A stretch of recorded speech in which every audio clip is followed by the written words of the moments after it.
Mom's voice cut through the trailer like glass. She owes us. Daniel, every damn dollar. He didn't ask what she meant. He just loomed over me, his gaze as hard as steel. You'll pay, he snarled. 2 years later, when the printer in my office started spitting out old bank records with their names on them, I realized the universe keeps its own books, and mine were about to balance. My name is Claire Monroe, and at 29, I am a creature of a place I swore I'd never see again. Garnett, Kansas. It's not a town on the way to anywhere important. It's a final destination, a small, dusty island in a sea of corn and soy, where the sky is too big and the lives are too small. Here, the wind carries whispers from one end of Main Street to the other faster than a telephone call, and everyone's history is common property, a tattered book passed from hand to hand at the diner, the post office, the pews on Sunday. They know my story, or at least, the version they're comfortable with. The story of Janet's girl, the one who left. My mother, Janet, was a fixture at the Piggly Wiggly for 20 years, perched on a stool behind Register 3. I remember the permanent exhaustion etched around her eyes, the thin, tight line of her mouth that only softened when she was counting bills. To her, everything in life was a transaction, an item to be scanned and tallied.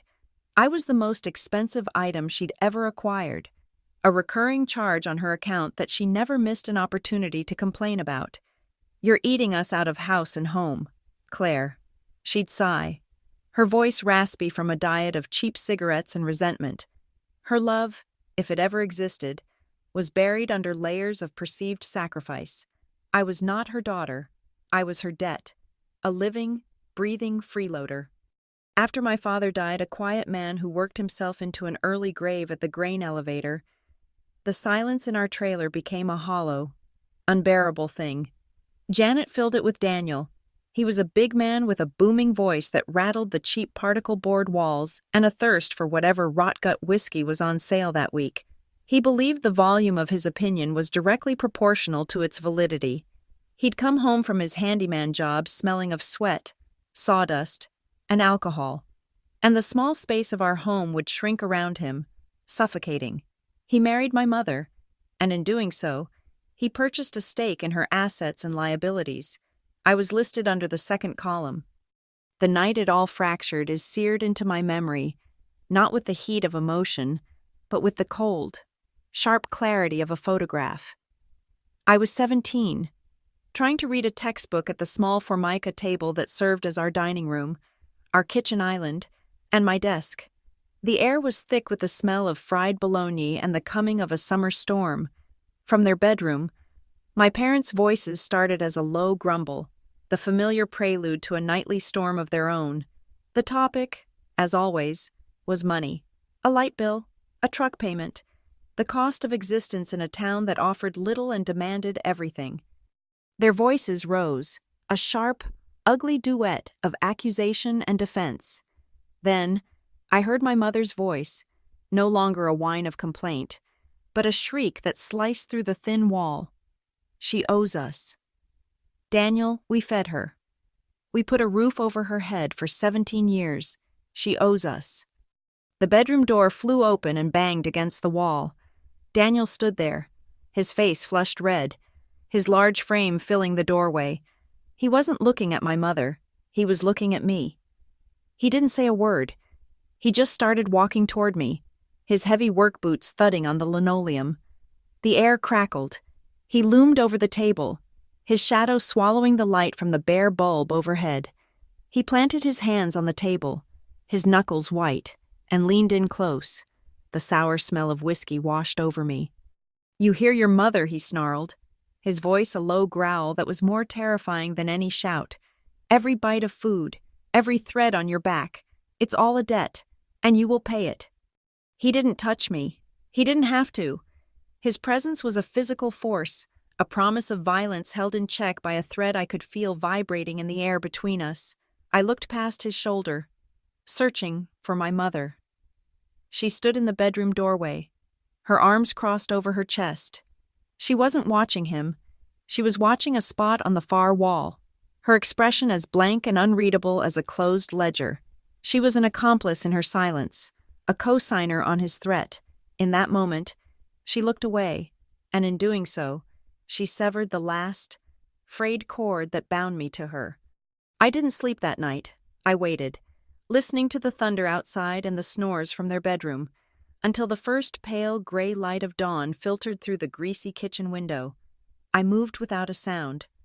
I took a worn-out duffel bag from the back of my closet and filled it with the few things that were mine alone: 3 changes of clothes, a worn copy of a book, the $74 I'd saved from a summer job, hidden in a sock. I walked through the small living room, past the armchair where Daniel snored, past the doorway where my mother had stood and condemned me with her gaze. I opened the trailer door, which whined in protest, and stepped out into the damp morning air. I didn't look back. The memory of his face, of her averted eyes, was a brand on my soul, an invisible injury that ached more than any physical blow ever could. Nobody in Garnet intervened. They must have seen me walking down the highway shoulder with my bag, a ghost in the morning mist.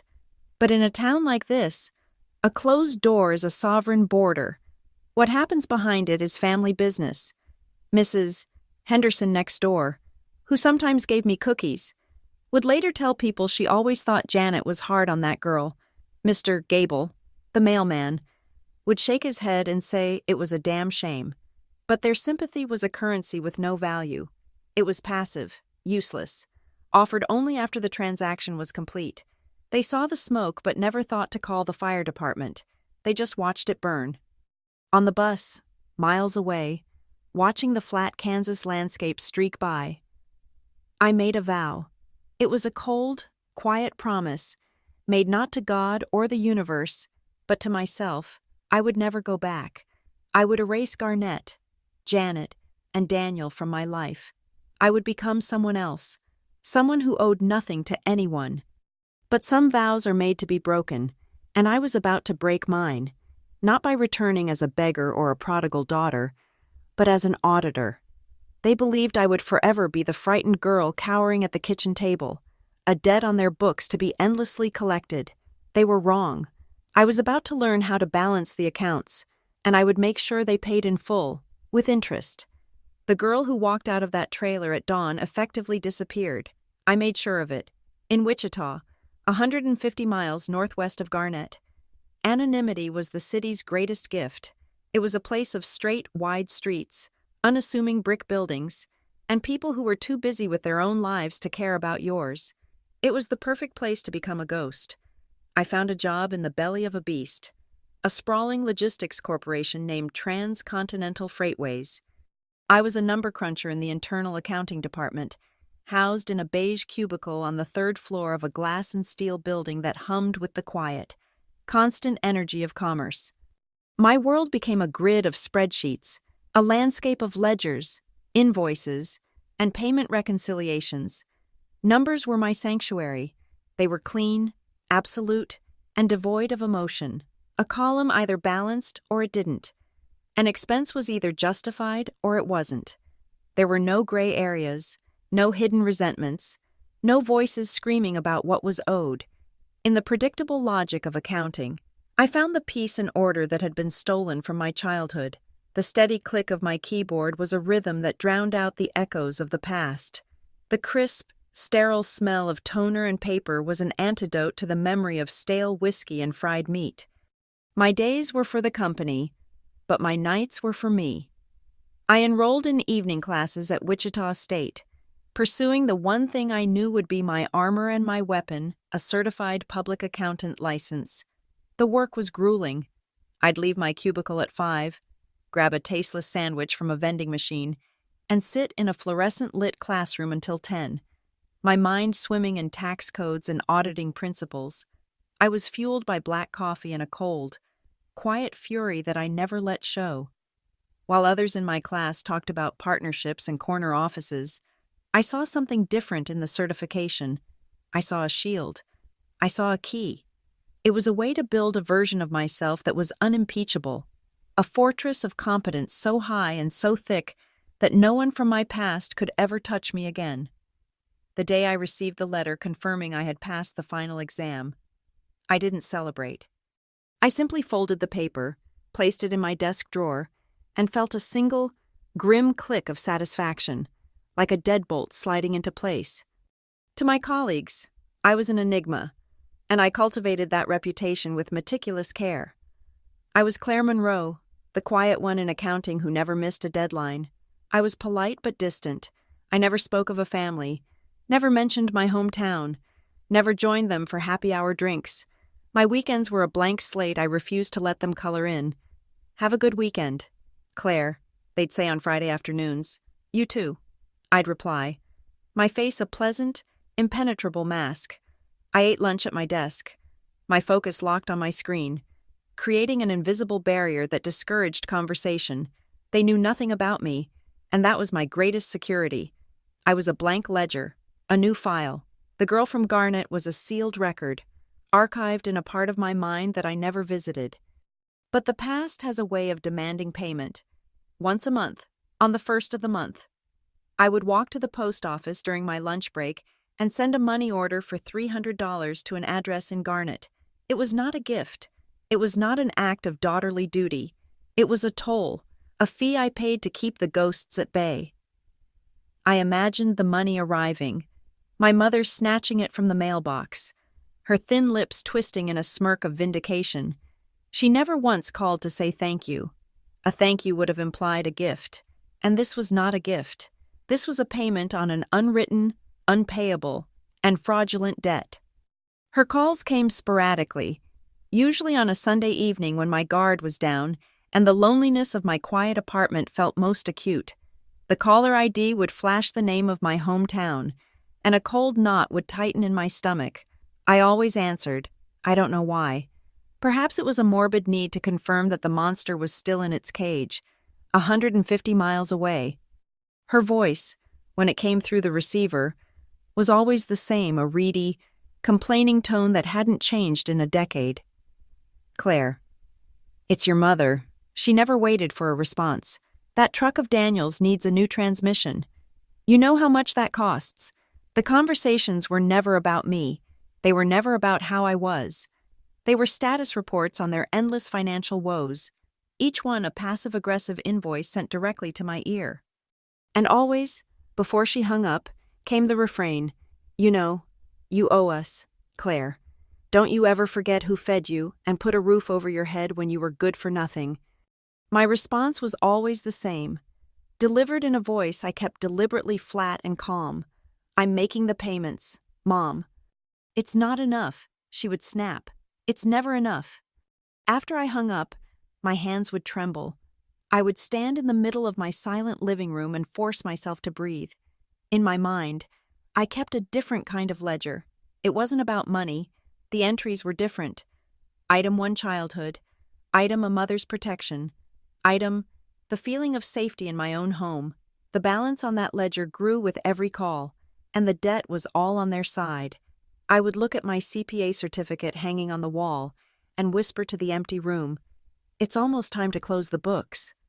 The catalyst came disguised as a corporate merger.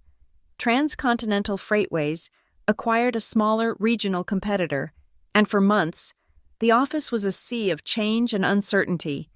Departments were consolidated, systems were integrated, and employees were shuffled like cards in a deck. I kept my head down and did my work, my quiet competence making me a reliable anchor in the storm. When the dust settled, I was offered a promotion. It involved a transfer to the corporate headquarters downtown and an expanded role senior internal auditor, with oversight of the newly acquired regional branches. With the new title came new keys.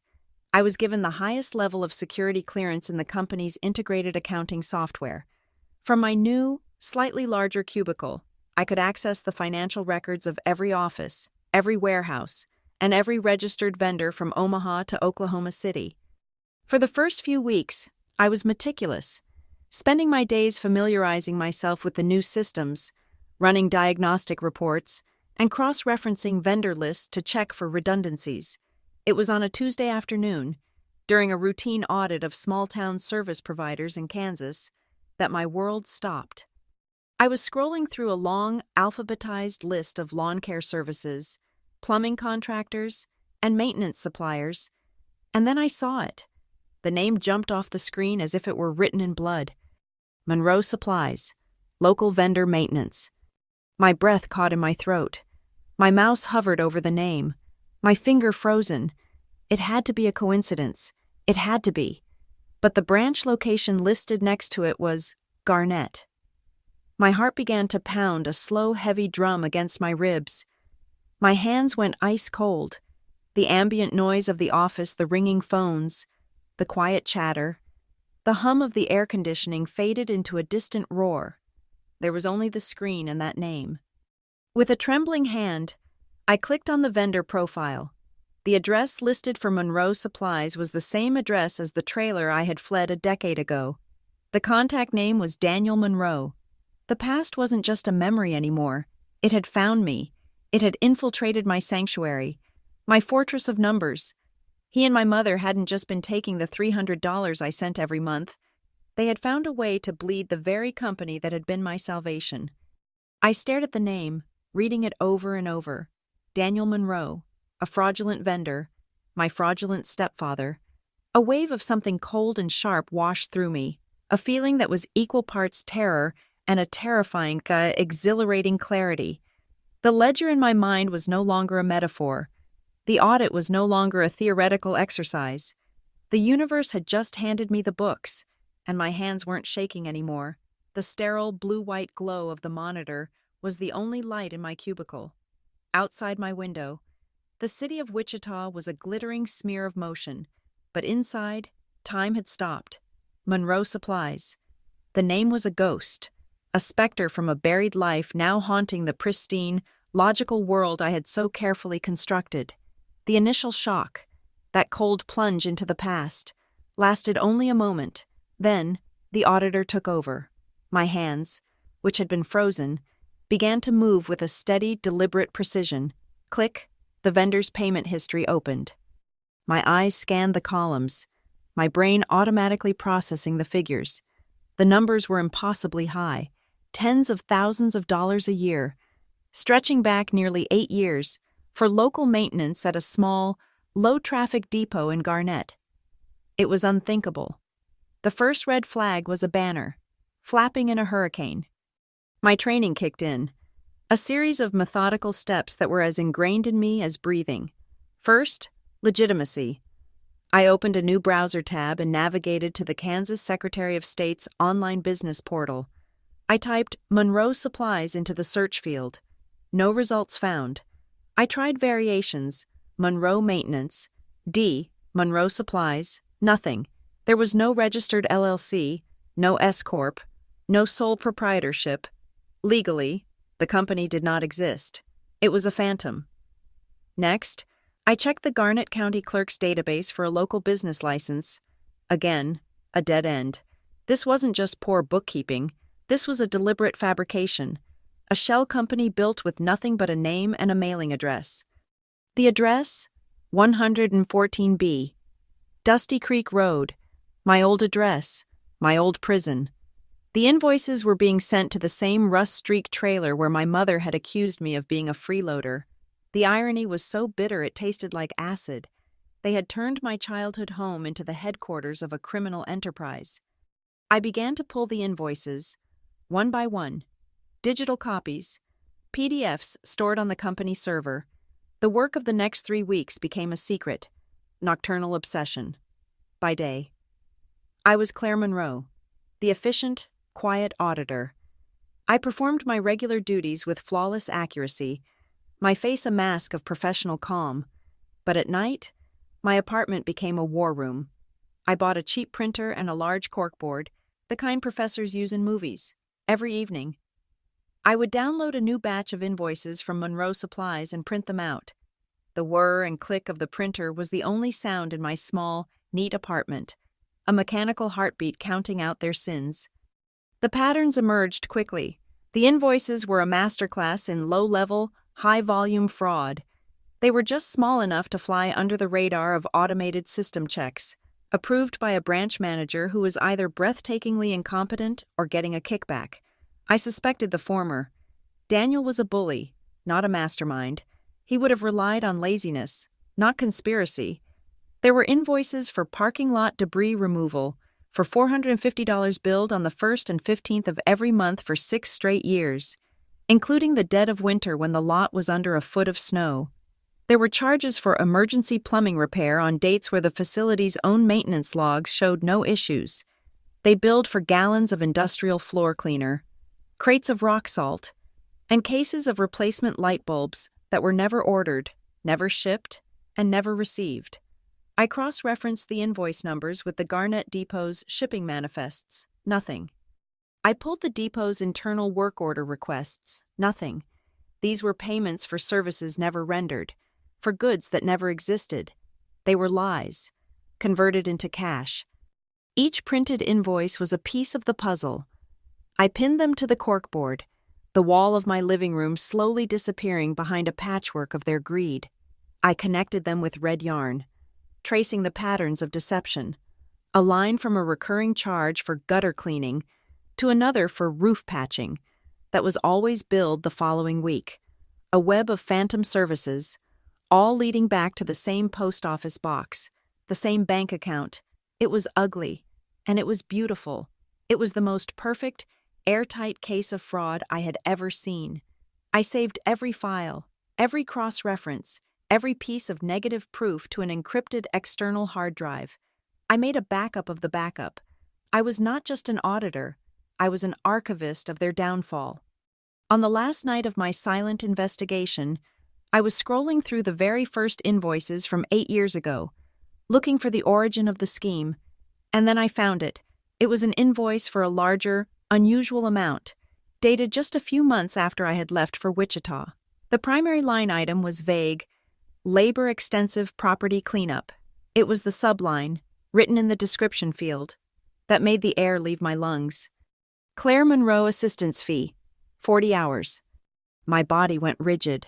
The professional coldness I had wrapped myself in for 3 weeks shattered, and for a moment, I was 17 again. Standing in that suffocating trailer, I remembered the endless, thankless chores, mowing the patchy lawn under the blazing Kansas sun, cleaning the gutters clogged with rotting leaves, scrubbing the floors while Daniel sat watching television, his presence a constant, simmering threat. I remembered the way my mother would inspect my work. Her lip curled, always finding a flaw. It was never a daughter helping her family. It was the work of an indentured servant. My labor, my fear, my subjugation, they had calculated it, quantified it, and assigned it a dollar value. They had billed a multinational corporation for my misery. A tremor started in my hands, a deep, violent shudder. They hadn't just hit me with their words and their threats. They had taken my humiliation and sold it. That single line item was more damning than all the other fake invoices combined. It was the nexus, the point where their personal cruelty and their corporate crime became one and the same. The shame I had carried for a decade, the feeling of being worthless, of being a debt it instantly transmuted into something else. It became cold, hard, admissible evidence. My memory was now a weapon. My humiliation was now Exhibit A. The primal part of my brain screamed for a confrontation, to call them, to hear their sputtering denials, to throw their hypocrisy and their crimes in their faces over the phone. But I silenced that voice. That was their method. Loud, messy, emotional. A shouting match would accomplish nothing but fleeting satisfaction. My revenge would not be a fistfight. It would be an audit. It would be quiet, methodical, and absolute. They lived in a world of threats and shouting. I lived in a world of numbers, and numbers, unlike memories, are irrefutable. My case was complete. I knew exactly what I had to do. The first step was the hardest. It required stepping out of the shadows of my own meticulous investigation and into the system itself. An accusation from Claire Monroe would be suspect, burdened by a history they didn't know but could perhaps sense. The accusation had to come from nowhere, from the machine itself. On a Wednesday night, I drove to a public library across town. Using one of their terminals, I created a disposable, anonymous email address, something like data, watchdog88@protonmail.com. From there, I composed a message to the confidential tip line for Transcontinental's Internal Audit Committee. The report was a masterpiece of cold, corporate prose. It was devoid of emotion, speculation, or any hint of personal knowledge. It was pure data. To the Internal Audit Committee.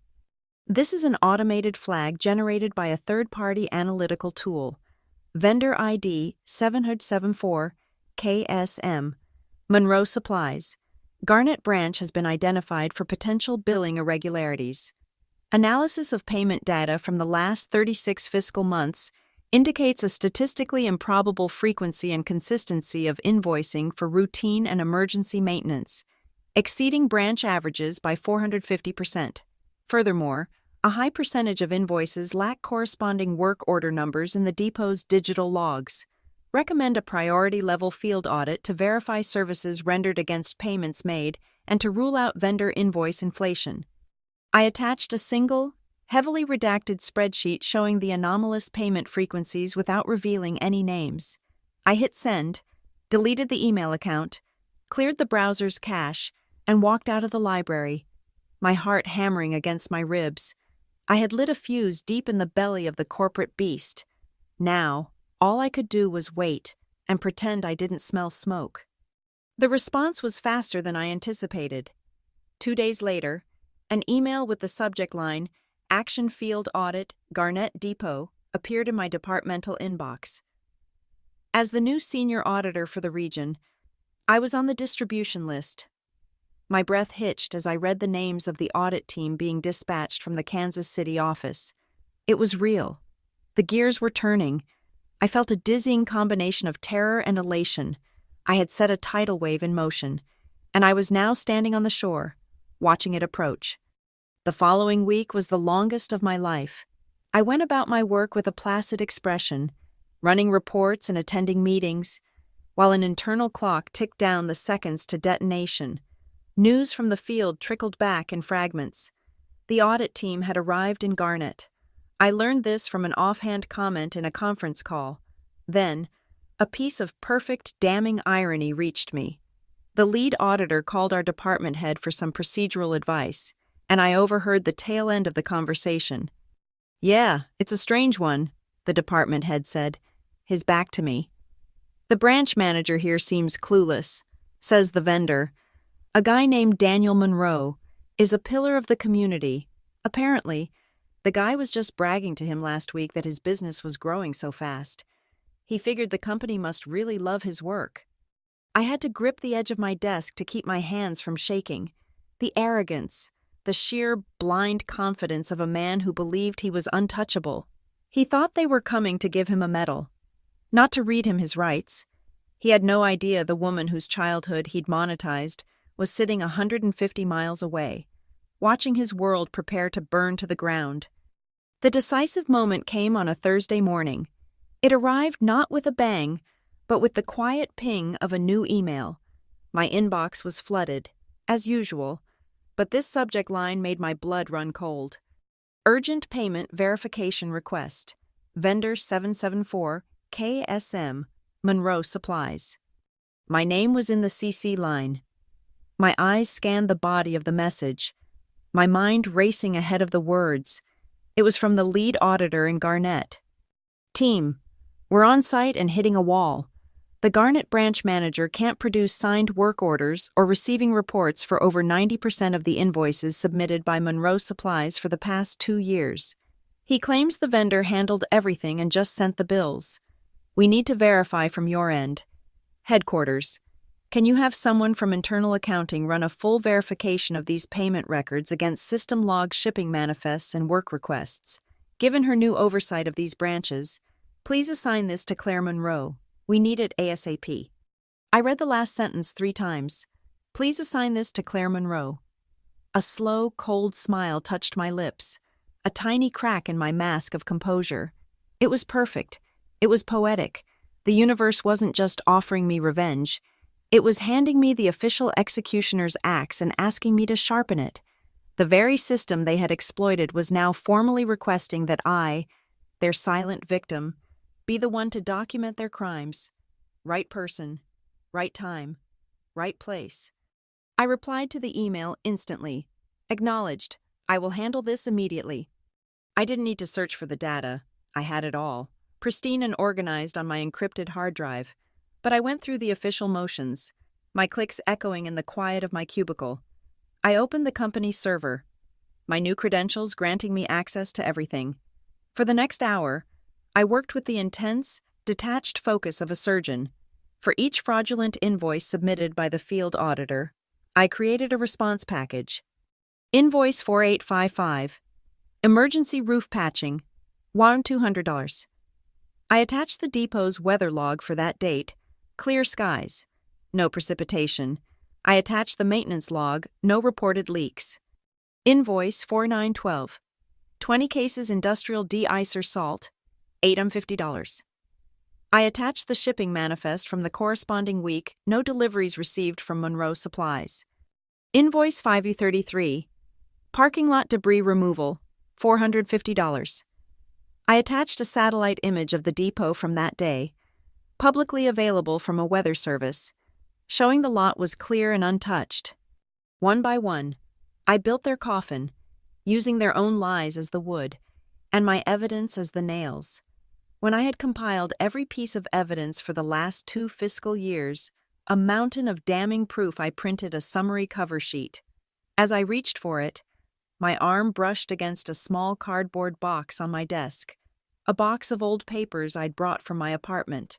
The box tipped, and a single, yellowed piece of notebook paper fluttered to the floor. I picked it up. I knew the spidery, backward slanting handwriting instantly. It was my mother's. It was a piece of paper I must have packed in a hurry a decade ago, a forgotten artifact of my old life. It was a ledger, her ledger. On it was a cruel, itemized list. Braces Claire, $200 school clothes, grades 9 to 12, $400. Food Estas, annual cost, at $2,500, 17 hours. She had tried to calculate the cost of my existence. At the very bottom of the page, a final tally was circled in thick, angry pen. Claire owes us $28,700 for raising costs. I stared at the paper, at the pathetic, hateful little number. For years, that invisible debt had weighed on me, a burden she had strapped to my back. I looked from the yellowed paper in my hand to the grand total of the fraud on my computer screen, $483,275. Slowly, deliberately, I placed the handwritten ledger on the desk beside my keyboard. It was meant to be my indictment, the proof of my lifelong debt. But now, it was just a footnote, a pathetic prologue to the real story of what was owed. The verdict they had written for me was about to be overturned by a verdict of my own. I attached the final file to my email, my finger hovering over the mouse. The case was closed. The books were balanced. I looked at my mother's handwriting one last time, and I clicked send. After I clicked send, the world did not change. The office lights hummed their monotonous tune. A phone rang unanswered down the hall, and the city traffic flowed in its usual evening patterns. There was no thunderclap, no sign from the heavens. The email, my digital bomb, was just a packet of data, now sitting silently on a server in Kansas City. But I had crossed a threshold. There was no going back. I packed my briefcase, drove home in the stream of red taillights, and went through the motions of a normal evening. I heated a frozen dinner, watched the news without seeing it, and washed my single plate and fork. All the while, I was waiting, not for a reply, not for an outcome, but for the right moment, the moment of absolute certainty, when the gears I had set in motion had fully engaged and could no longer be stopped. That moment arrived around 9 o'clock. An alert pinged on my work phone, an automated notification that the audit file I had submitted had been accessed and downloaded by the head of the legal department. The fuse was no longer just lit. It had reached the powder. I walked into my living room and stood before the corkboard. The wall of invoices, connected by strands of red yarn, looked like the frantic map of a conspiracy. My conspiracy, my truth. I looked at the names, the dates, the fraudulent charges, and I knew what I had to do next. This wasn't complete. Not until they heard it from me. Not until I closed the account in person, or as close to it as I could get. My phone felt unnaturally heavy in my hand. I hadn't called this number in 3 years. The last time had been another one of my mother's Sunday evening summons for money. A conversation that had ended with her hanging up on me. I had deleted the contact from my phone afterward, but the 10 digits were burned into my memory like a cattle brand. I typed them in slowly, deliberately. My thumb hovered over the green call icon. My heart was a steady, cold drum. This was not the act of a scared girl reaching out for a mother she missed. This was the act of an auditor, notifying an account holder that their line of credit had been terminated. I pressed the button. The phone rang once, twice. On the third ring, she picked up. "Hello?" Her voice was thin, reedy, and laced with the familiar edge of irritation, as if my call was an unwelcome interruption to her television program. 3 years of silence, and that was the greeting. "It's Claire," I said. My voice was even, betraying nothing. There was a pause. I could hear the canned laughter of a sitcom in the background. "Claire," she repeated, her tone shifting to one of wary suspicion. "What do you want? I suppose that money order of yours is going to be late this month." "No," I said calmly.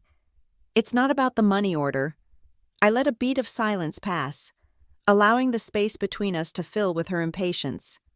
"Mom, the company is doing an investigation into Monroe Supplies." The sitcom laughter in the background abruptly stopped, as if she'd fumbled for the remote. The silence that followed was charged, electric. For a full 5 seconds, there was nothing but static. Then, her voice came back, no longer reedy, but a sharp, panicked shriek that was so familiar it made the muscles in my back tighten. "What did you do? What did you do?" "Daniel said some men were here from the city auditors. He said they were asking questions, pulling files. That was you, wasn't it? This is your fault." The accusation was immediate, reflexive, in her world. All misfortune was a thing to be assigned, a blame to be placed. I was, as always, the most convenient target. The old me, the 17-year-old me, would have flinched. The old me would have stammered, defended, or cried. But that girl was gone. "I'm just doing my job," I said, my voice as flat and unemotional as a dial tone. "Your job," she screeched, her voice rising in hysteria. "Your job is to destroy us after everything we did for you, after we raised you, fed you, kept you from being thrown out on the street. You owe me, Claire. You owe us your whole life. You don't get to turn your back on your mother." There it was, the foundational text of my childhood, the central pillar of her entire worldview. You owe me. The words hung in the air between Kansas and Wichita. They had been my chains for so long, a weight I thought I would carry forever. But hearing them now, after seeing the numbers, after reading the invoices, after understanding the depth of their parasitic greed, the words had no power. They were just noise. I took a slow, deliberate breath. "I'm not turning my back, Mom," I said, and my voice was quiet, almost a whisper, but it cut through her hysteria like a razor. "I'm just sending the invoice." The line went silent again. I could almost see her face, the confusion warring with the rage, her mind failing to process the statement. It was a language she didn't understand. She only understood taking, not paying. Before she could form a response, I heard a muffled shouting, the sound of the phone being wrestled from her hand. And then, Daniel's voice exploded in my ear, a familiar, whiskey-fueled roar. "You little bitch! You think you're so smart, hiding in the city with your fancy job?" "Hello, Daniel," I said, my tone unchanged. "Don't you—" "Hello, Daniel, me. I knew you were a snake from the day your mother brought me home. Ungrateful. You think you can ruin me? You have no idea what you've started. You're going to regret this for the rest of your miserable life." His threat, once the most terrifying sound in the world to me, was now pathetic. It was the impotent rage of a cornered animal. It was the bluster of a man who had built his life on intimidation and was now faced with a problem he couldn't shout down or bully into submission. A strange, cold laugh escaped my lips. It was a sound I didn't recognize as my own. "That sounds familiar," I said, my voice light, almost conversational. "You said something very similar to me a long time ago. Standing in a kitchen. But you see, the thing about regret, Daniel, is that it's a debt that has to be paid by the person who owes it. And this time, you're the one who is going to be paying." I didn't wait for him to respond. There was nothing more to say. The account was closed. I pressed the red icon on my screen, severing the connection. The silence in my apartment was absolute. I stood in the middle of the room, the phone still in my hand. A tremor started in my fingers, then traveled up my arm and through my entire body. It wasn't a shake of fear. It was a deep, seismic shudder of release. It was the feeling of a tectonic plate, under pressure for more than a decade, finally, violently, shifting into place. The tension, the fear, the shame, it was all pouring out of me in a wave of silent, convulsive relief. I sank into a chair, my body feeling weightless, hollowed out. I looked at the dark screen of my phone. The ghosts were gone. The voices were silenced. And I knew, with a certainty that settled deep in my bones, that I would never hear them again. The final entry in the ledger had been made. The days that followed the phone call were a study in suspended animation. I existed in the quiet hum between the lightning strike and the thunderclap. The report was sent. The call was made.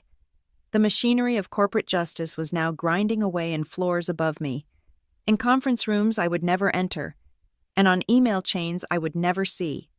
I performed my duties with the detached precision of a machine. I reconciled accounts, analyzed quarterly reports, and drank my coffee black. On the surface, nothing had changed. But beneath the surface, a tectonic shift was occurring. I could feel the tremors through the floor of the building. The official announcement came 5 days later, not in a dramatic confrontation, but in the most impersonal and devastating way possible. A company-wide internal memo that landed in 2,000 inboxes simultaneously. It was authored by the chief financial officer, a man I had never met.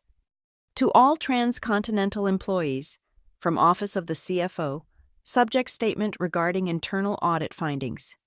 As a company committed to the highest standards of fiscal integrity, we periodically conduct rigorous internal audits of our vendor and payment systems. Following a recent priority-level audit of our Midwest regional depots, fraudulent vendor transactions have been confirmed. The activity is linked to a single, non-contracted entity in Kansas, Monroe Supplies, and involves a systematic pattern of invoice inflation and billing for services not rendered. At present, the total quantifiable damages are estimated to be in excess of $480,000.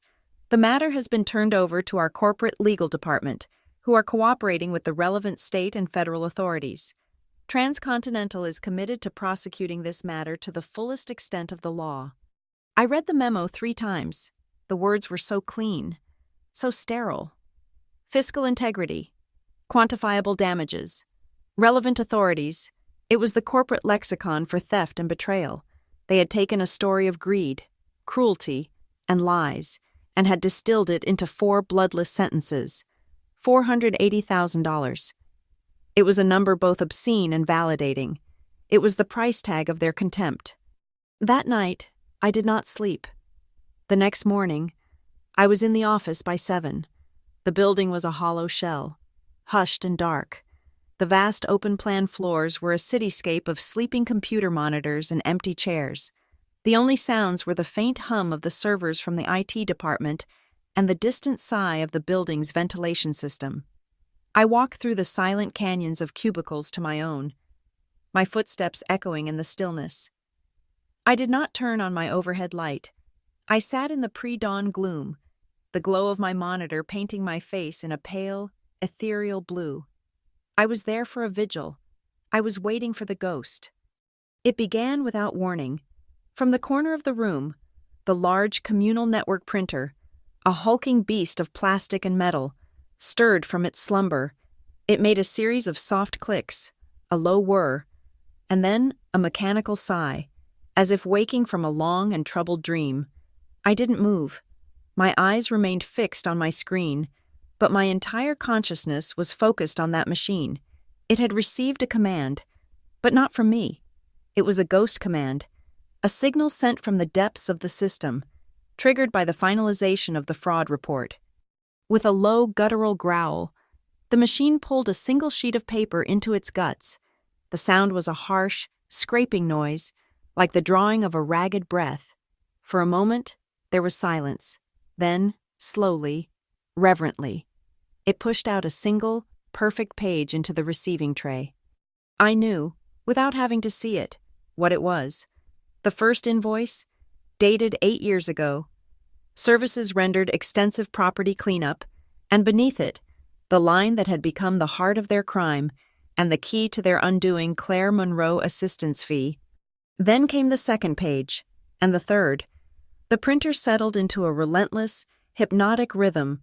Grr, grr, grr, grr. The sound filled the empty office, a monstrous, mechanical heartbeat. It wasn't the sound of printing, it was the sound of a reckoning. It was the sound of the past being chewed up by gears and rollers, being processed, quantified, and spat out as undeniable, black and white proof. I stood up and walked toward the machine as if in a trance. I stood before it, watching the pages emerge, one after another, each one a ghost from my life in Garnet. Grr, grr, a page slid out. 20 cases, industrial de-icer salt.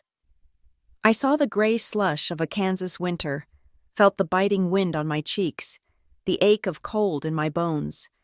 Grr, grr. Emergency gutter cleaning. I smelled the scent of wet, decaying leaves, remembered the unsteadiness of the ladder Daniel made me climb, his shadow looming on the ground below. Grr, grr. Parking lot debris removal.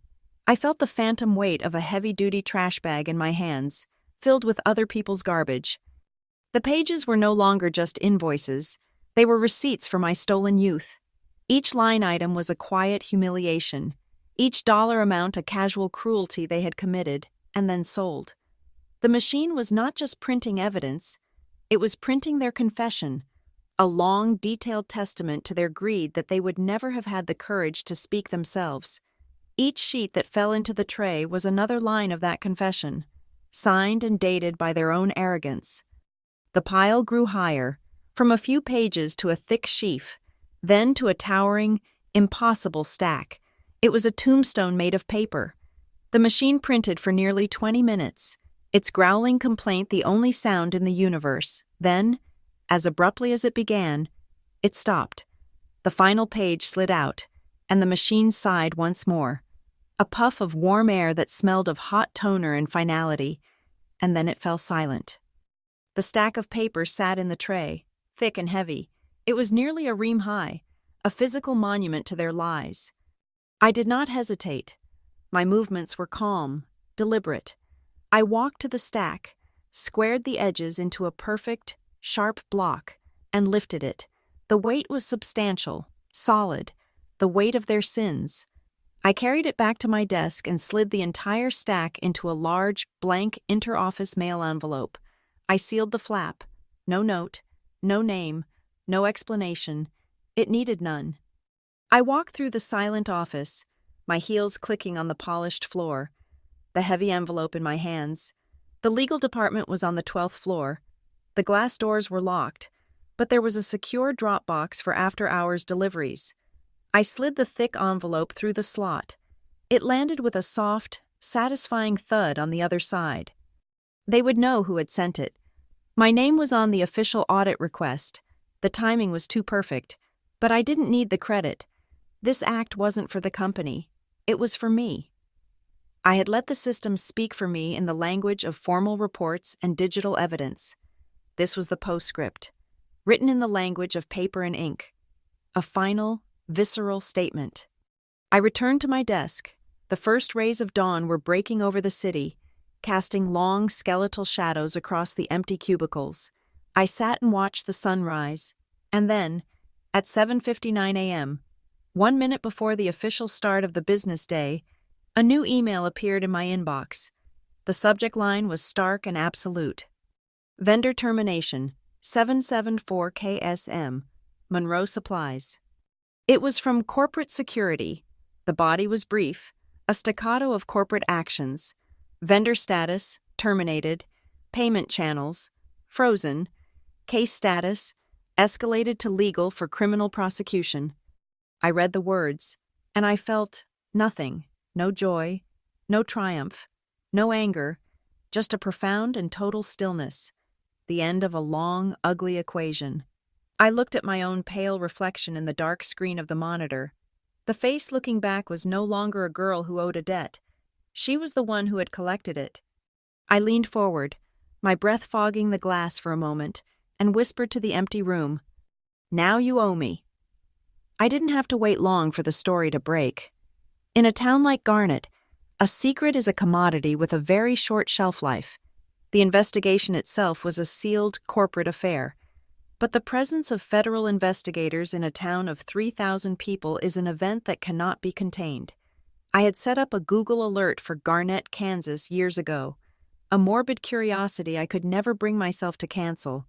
It was through this digital tripwire that the news found me. A headline from the online edition of the Garnett County Ledger appeared on my phone screen, stark and surreal. Local couple, under federal investigation for procurement fraud. The article was brief, written in the stilted, just the facts prose of small-town journalism. It mentioned an ongoing investigation into billing irregularities connected to the Transcontinental Freightways Depot. It named Daniel and Janet Monroe as the proprietors of a local business, Monroe Supplies, who were persons of interest in the case. It was all very careful, very legalistic, but for Garnett, it was the equivalent of a bomb going off in the town square. I watched the fallout from the sterile, safe distance of my apartment in Wichita. My laptop screen, a window into the implosion of their world. The comment section beneath the article was the first battlefield. The initial wave was one of predictable, fierce denial. "I don't believe a word of this," wrote a user named Brenda K58. "I've known Janet Monroe for 20 years. She's a good Christian woman. There's been a mistake." "Dan Monroe fixed my porch last summer," another commented. "A real straight shooter. This is fake news." Their church people became the rallying cry, a phrase repeated over and over, as if attendance at Sunday service was a federally recognized exemption from the criminal code. It was the town's immune system kicking in, trying to reject the foreign body of an ugly truth. They were not defending Janet and Daniel. They were defending their own comfort, their carefully constructed illusion of a simple, moral town where things like this didn't happen. But the illusion couldn't hold. The initial report was followed by leaks, whispers, and then a follow-up story in a larger regional paper that included the one detail that would shatter their defenses: the amount. Nearly $500,000. In a place like Garnet, where a good year meant breaking even and a new truck was a sign of incredible prosperity, $480,000 was not just a number. It was a figure of mythological proportions. It was an amount too vast to be a misunderstanding. It was a betrayal of a scale that their small-town sensibilities could not absorb or forgive. And with that single, staggering detail, the tide of public opinion turned. The narrative of good Christian people crumbled overnight. Suddenly, everyone remembered things. The Facebook gossip groups, which had been filled with messages of support, began to fill with a different kind of story. Suddenly, Daniel's temper was not just a bit loud, it was frightening. Suddenly, Janet's constant complaints about money were not just a quirk, but a sign of a deep-seated greed. The most jarring shift came from the whispers I could only imagine, but knew were happening. Mrs. Henderson, the woman next door who had offered me cookies and platitudes, but never a safe harbor, was surely leaning over her fence, speaking to the neighbor on the other side. "You know," I could hear her saying, her voice a conspiratorial whisper, "I always worried about that poor girl of theirs, Claire, a quiet thing, seemed so haunted. I always thought Janet was terribly hard on her. It's a blessing she got away when she did." Poor Claire. The words, I was sure, were being uttered all over town. It was the perfect revisionist history. Their silence, their deliberate choice to look away from the shouting that seeped through the thin trailer walls, was now reframed. They hadn't been complicit. They had been helpless observers of a tragedy they were powerless to stop. My departure was no longer the act of an ungrateful runaway. It was an escape. Their pity was not for me, but for themselves a balm to soothe the dull ache of their own cowardice. My mother, I learned from another news clipping, attempted to mount a defense in the only venue she had left the court of public opinion held every Sunday at the First Baptist Church of Garnett. She made a public spectacle of her sorrow, a performance of piety and victimhood. She stood before the congregation, weeping, not for her crimes, but for her misfortune. She spoke of the terrible trial her family was enduring, of the lies being spread, and then she spoke of me. She didn't use my name. She spoke of the prodigal child, the ungrateful daughter who had forgotten her own mother, the serpent she had unknowingly raised in her own home. She was casting herself as the righteous, betrayed matriarch, and me as the villain, the unnatural child who had turned on her own family. It might have worked. The town loved a good story of forgiveness and family drama, but she made a fatal miscalculation. She could cry about an ungrateful child, but she couldn't cry away the number. $500,000 was a sin of a magnitude that bake sales and Sunday school couldn't absolve. The ungrateful act was now inextricably linked to a sum of money that could have paid off half the mortgages on her street. Her performance fell on deaf ears. My phone started ringing. Unknown numbers with Garnett area codes. Local reporters, no doubt, looking for a quote from the mysterious, vengeful daughter. I ignored them all. My statement had already been made, filed, and submitted in triplicate. I had no words for them. But I did have one final message to send. I went online and found the number for the only florist in Garnett. I ordered the largest, most extravagant bouquet of white lilies they had. Lilies for a funeral. I paid with an anonymous prepaid credit card. For the enclosure card, I typed 4 simple words. For all debts paid. I instructed them to deliver it to the First Baptist Church on Sunday morning, right before the service. I knew she would be there. I knew she would see it. It was a message meant only for her. The florist, as it turned out, was also the town's biggest gossip. The story of the anonymous, opulent bouquet and its cryptic message was all over town by noon. My mother, I was told later by someone who was there, saw the card, and her face went white. She snatched it from the minister's hand and tore it into confetti right there in the church vestibule, her face a mask of fury. But the act was futile. Everyone had seen it. Everyone knew. She could tear up the note, but she couldn't tear up the front page of the Wichita Eagle, which had picked up the story and run it with a headline that was stark, brutal, and inescapable. The information had been leaked from an anonymous source inside the company, a final, damning piece of the narrative. The headline stripped away all of her carefully constructed lies and left only the cold, ugly truth for the entire state to see. Family fraud, exposed by their own daughter. A week passed in a strange, muted silence. The story had become a local media fixture in Garnett, but within the walls of Transcontinental, a professional quiet had descended. My name was never mentioned in a memo, never spoken in a meeting. Yet, I felt a change in the atmosphere around me. I was no longer the invisible woman in accounting. I was a ghost with a history. Colleagues would fall silent when I approached the coffee machine. I would catch people looking at me from across the vast office floor, their expressions a mixture of curiosity, respect, and perhaps a little fear. I was the one who had pulled the pin on the grenade. I was the source of the explosion. The summons arrived on a Tuesday morning. It was an Outlook invitation for a mandatory, company-wide town hall meeting via Zoom. The agenda was a bland list of corporate bullet points Q3 performance review. Logistics network optimization. Message from the CEO. It seemed routine, but I knew it wasn't. It was the public sentencing, and I was either the star witness or the condemned. I spent the morning preparing for it as if for battle.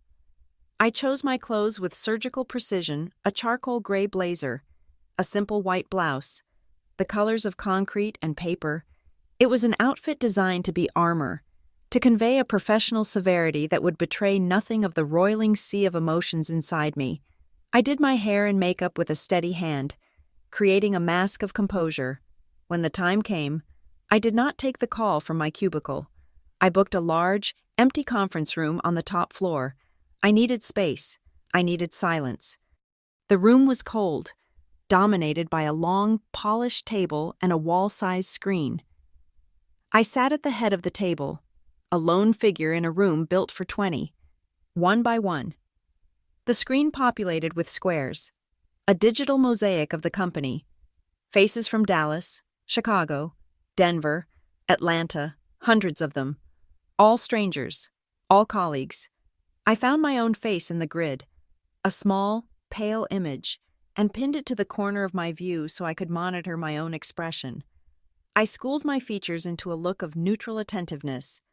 The meeting began with the expected drone of corporate self-congratulation.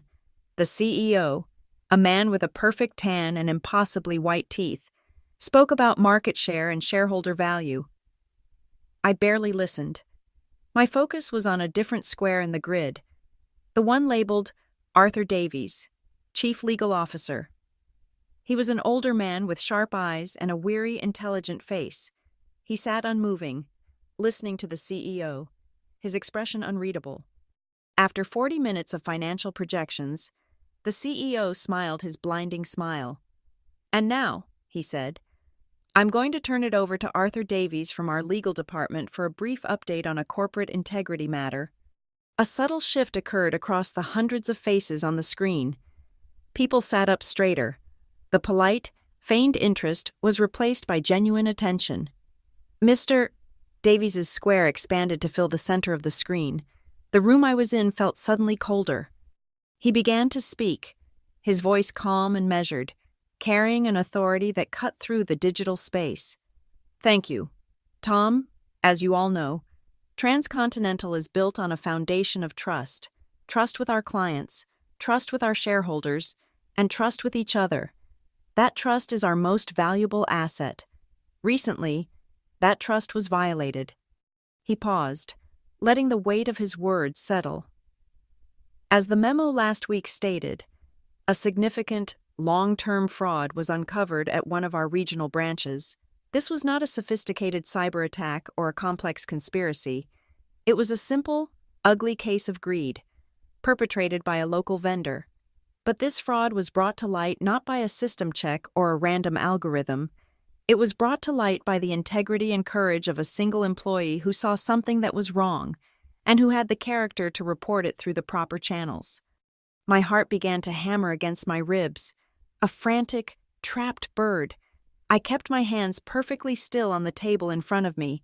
I could feel the collective gaze of the entire company converging on me, even though they didn't know who I was yet. "Mr.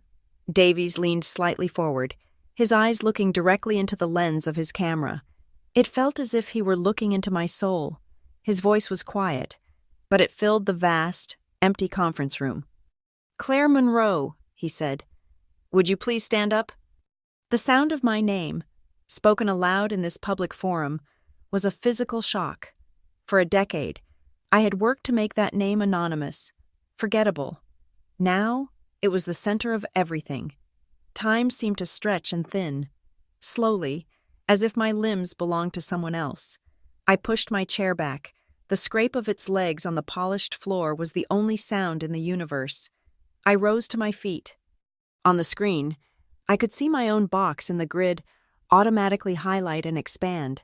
I was now visible to everyone, 1,000 pairs of eyes, all focused on me.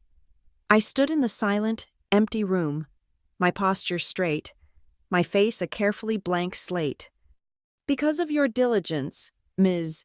Monroe," Mr. Davies continued, his voice resonating with a solemn respect, "because of your integrity, and because you chose to do the right thing when it would have been easier to look away. We were able to stop a significant financial bleed. You have saved this company millions in future losses and have sent a clear, unambiguous message that we will not tolerate this behavior in our ranks. As he spoke, my gaze drifted from his face to my own reflection on the massive screen. I saw a woman I barely recognized, pale, composed, rigid, and then my eyes caught on another small square in the grid. It wasn't an office. It was a live news feed from a local Kansas station, being monitored by someone in the legal department. The banner at the bottom of the feed read, "Arrests made in Garnet procurement fraud case." The camera was shaky, focused on the steps of the Garnet County Courthouse, and there, in the center of the grainy frame, was Daniel. His face was blotchy and slack with disbelief. His cheap suit was rumpled. His large, powerful hands, the hands that had loomed over me with such menace, were being pulled behind his back by a federal agent and locked into a pair of handcuffs. Standing just behind him, on the courthouse steps, was my mother. She was wearing her Sunday best dress. Her face was a public mask of tragedy, her shoulders shaking with performative sobs as she cried for the cameras. She was playing the part of the wronged wife, the victim, right to the very end. The screen presented a perfect, silent, split-screen tableau. On the left, me, Claire Monroe, the dutiful daughter of the corporation, being praised for my integrity under the bright, sterile lights of a boardroom. On the right, them, my creators, my tormentors, being arrested for their squalid crimes under the harsh, unforgiving light of a Kansas afternoon. It was the final confrontation, not an exchange of angry words, but a silent, digital collision of two worlds, the one I had escaped to, and the one they could not escape from. I said nothing. I showed nothing. My face on the screen remained a placid mask. But in the silent cathedral of my mind, in the space behind my unblinking eyes, a sound began to rise. It was a low, mechanical, rhythmic growl. It was a sound of gears turning, of paper feeding, of ink being applied to a blank page. It was the sound of the office printer, working in the dark. Grr, grr, grr, grr. The sound of receipts being printed, the sound of a final, unpayable debt being stamped, in triplicate paid in full. The aftermath of the town hall meeting was not an explosion, but a slow, quiet settling of dust. The applause that had followed Arthur Davies's words, a polite, corporate patter from 1,000 separate rooms, faded. But the effects rippled outward. I became a minor celebrity within the company, a strange and uncomfortable role. People I'd never met would nod at me in the hallways. My lunch invitations increased. They saw me as a hero, a corporate David who had slain a small-town Goliath. They didn't understand. It was never about the company. It was never about heroism. It was about accounting. I politely declined the invitations and continued to eat lunch at my desk. I buried myself in the familiar comfort of spreadsheets and ledgers, the clean, logical world that had been my sanctuary. The noise would eventually die down. I just had to wait. The final piece of the corporate puzzle arrived in my inbox a week later. The email was from Human Resources, with a subject line that was both clinical and electrifying: corporate integrity and whistleblower reward. My hands were perfectly steady as I opened it. The text was boilerplate, full of legal jargon and references to company policy. It spoke of the successful conclusion of an internal investigation and the company's commitment to rewarding employees who uphold our ethical standards. Then, at the bottom, was the number. It was presented without fanfare, a simple line item in a formal memo. Pursuant to Policy 7.3b, a reward in the amount of $45,000 has been approved and will be dispersed in the next payroll cycle. I stared at the number. $45,000. It wasn't a percentage of the recovered funds. It wasn't some arbitrary figure. It felt specific, calculated. I minimized the email and pulled up the photo I had taken of my mother's pathetic, handwritten ledger before sending the original to the legal team as evidence. I looked at the final, angry, circled number at the bottom of that yellowed page, $28,700. Factoring in a decade of inflation, the rising costs she was so obsessed with, what would that number be today? I ran a quick calculation on a whim, plugging the number into an online inflation calculator. The result came back approximately $43,500. It was almost the exact amount. A cold, strange feeling washed over me. It was as if the universe, in its own impersonal, bureaucratic way, had decided to balance not just the corporate books, but my personal ones as well. The company was repaying me the debt my mother claimed I owed. It was a perfect, terrible, and deeply ironic piece of accounting. For a moment, I considered what I could do with the money. It was more than I had ever had at one time. It was a down payment on a small house. It was a new car. It was a ticket to anywhere in the world. But the thought of spending it felt wrong, tainted. That money was the product of my pain. To use it for my own benefit would be to accept their transactional view of the world, to agree that my suffering had a price tag. It would make me a shareholder in my own misery. I knew immediately what I had to do. I spent the evening researching charities, looking for the right one. I found it in a small, underfunded organization based in rural Missouri that provided emergency shelter and legal aid to victims of domestic abuse in small towns, the kind of towns where everyone knows your business and no one wants to get involved. The kind of towns where the sheriff is the abuser's cousin. The kind of towns where girls like me had nowhere to run. When the reward money appeared in my bank account, a stark black number on a screen, I didn't let it sit there for a single day. I went to the charity's website. I typed in the full amount, $45,000. In the field for the donor's name, I simply typed anonymous. I clicked the button to confirm the donation. The screen refreshed with a simple, polite, "Thank you for your generosity." And just like that, the money was gone. A debt had been claimed. A debt had been paid. And now the account was closed.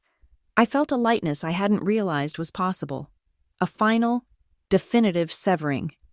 I never went back to Garnet. There was no reason to. The legal proceedings against Daniel and Janet Monroe unfolded in the local papers, a slow, grim story of plea bargains and sentencing. Daniel, as the primary operator, received a federal prison sentence.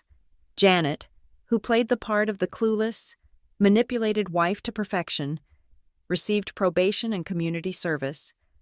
I felt nothing reading about their fates, no satisfaction, no pity.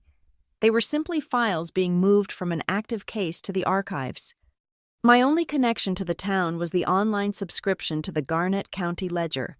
It was a way of watching from a distance, of confirming that the ghosts of my past were truly gone. About a year after the sentencing, another headline caught my eye. County seizes, auctions forfeited Monroe property. The article was dry, detailing the results of a routine asset forfeiture auction. It listed the items sold: a 2012 Ford F-150, a collection of power tools, a riding lawnmower, and at the end, the trailer, Lot 114B, Dusty Creek Road. It sold for a pittance to a scrap metal dealer. The place where I had grown up, the container of so much misery, was going to be torn apart and recycled. But it was the final paragraph of the article that made me stop breathing. It was a human interest quote, a little piece of local color from the county sheriff who had overseen the clean-out of the property. "It was mostly just junk left inside," the sheriff was quoted as saying, "but we found one strange thing, an old, handwritten ledger on some notebook paper, tucked away in a kitchen drawer. Looked like some kind of family budget, tallying up what it cost to raise a kid. A little creepy, to be honest, but it was the last line that got me.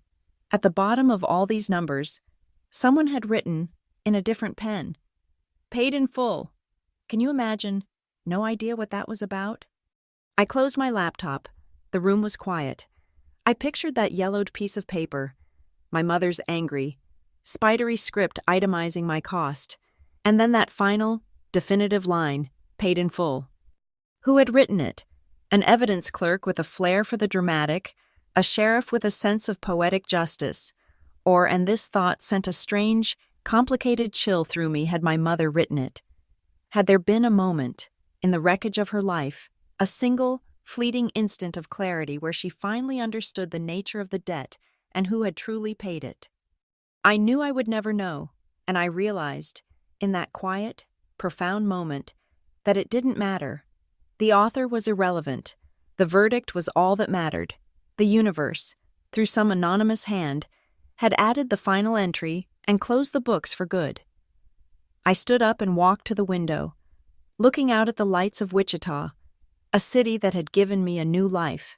There was no triumph, no elation, no lingering anger. There was only a deep, abiding, and finally, blessedly, quiet peace. The weeks that followed were not filled with triumph, but with a profound and unfamiliar quiet. The drama had played out, the verdicts were rendered, and the story had been consumed and digested by the town of Garnet, eventually being replaced by newer, fresher gossip. For me, the silence they left behind was vast and deafening at first. For more than a decade, my life had been defined by a low, constant hum of anxiety, a debt I was always paying, a threat I was always braced for. Its absence was a new kind of presence. I found that I slept through the night. I woke not with a jolt of dread, but with the gentle light of morning. The knot of tension that had lived permanently in my shoulders for as long as I could remember began, slowly, to dissolve. I was just Claire Monroe, an accountant, a woman who lived in a quiet apartment in Wichita. The other titles, daughter, victim, debtor, avenger, had been archived, filed away in a past that no longer had an active hold on me. I did not leave my job. The office, once a fortress against the past, had transformed into something simpler, a place of order. The clean lines of spreadsheets, the absolute logic of a balanced ledger, the quiet hum of the servers, these were the things that made sense in a world that often didn't. I found a sense of peace in the work itself, in the methodical act of putting things in their proper columns. It was on a Tuesday night, a few months after the final news report, that I found myself alone in the office again. It wasn't intentional. I had been working on a complex reconciliation for a new acquisition, and I had fallen into the familiar, focused trance of the numbers. When I finally looked up from my screen, I was startled to see that the office was dark, the sky outside a deep, starless black. It was nearly midnight. The entire floor was empty, a ghost ship floating in the quiet heart of the city. I stood up, stretching the stiffness from my back. The silence was different this time. It wasn't the tense, expectant silence of the morning I had waited for the printer to awaken. This was a calm, settled silence. It was mine. I walked through the dark canyons of cubicles, the soft glow from my monitor the only light. The building was asleep, breathing around me. As I passed the large network printer in the corner, I paused. It was just a machine, a hunk of plastic and metal. But to me, it would always be something more. It was the oracle, the executioner, the mechanical ghost that had spoken the truth in a language of toner and paper. I reached out and ran my hand over its cool, smooth surface. It was dormant, its internal gears at rest. I gathered my things from my desk, packed my briefcase, and powered down my computer. My work was done. As I turned to leave, a soft, familiar sound made me freeze. A click, a whir. I turned back slowly. From the deep shadows in the corner, the printer was waking up. Its small green status light blinked on, casting a tiny, eerie glow in the darkness. It was impossible. There were no print jobs in the queue. The office network was in sleep mode. I hadn't sent anything. No one had. And yet, it began to move. It pulled a single sheet of paper into its machinery with a low, guttural growl, a sound that echoed in the marrow of my bones. Grr, grr. It was the sound of the reckoning, a final, faint echo of the storm. I didn't move. I simply stood and watched, a lone audience member for this impossible, spectral performance. The machine worked for a moment, its internal lights flickering, and then, with a soft sigh, it pushed a single, pristine sheet of paper into the receiving tray. Then it fell silent. The green light went dark. The machine was once again just a machine. I walked towards it, my footsteps the only sound in the vast, empty room. The single sheet of paper sat in the tray, stark white against the dark gray plastic. I reached out and picked it up. It was still warm. It was not an invoice. It was not a report. It was a system-generated receipt.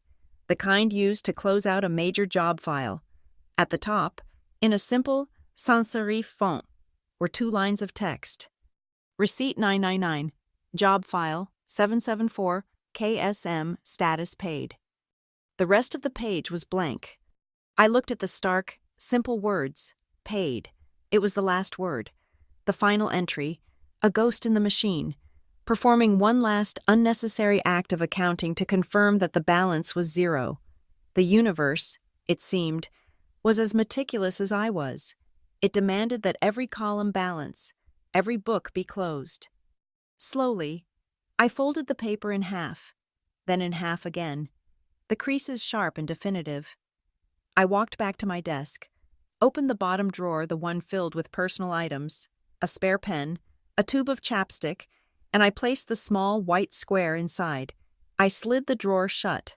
The soft click of the latch was a sound of absolute finality. There was nothing left to print.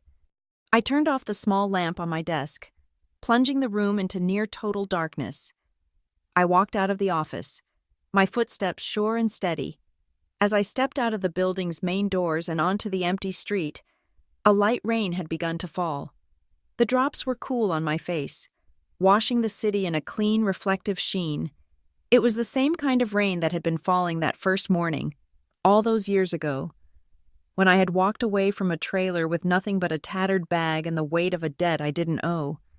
But this time, I wasn't running from anything. No one was chasing me. There were no angry voices, no looming shadows. The past was not behind me. It was simply gone.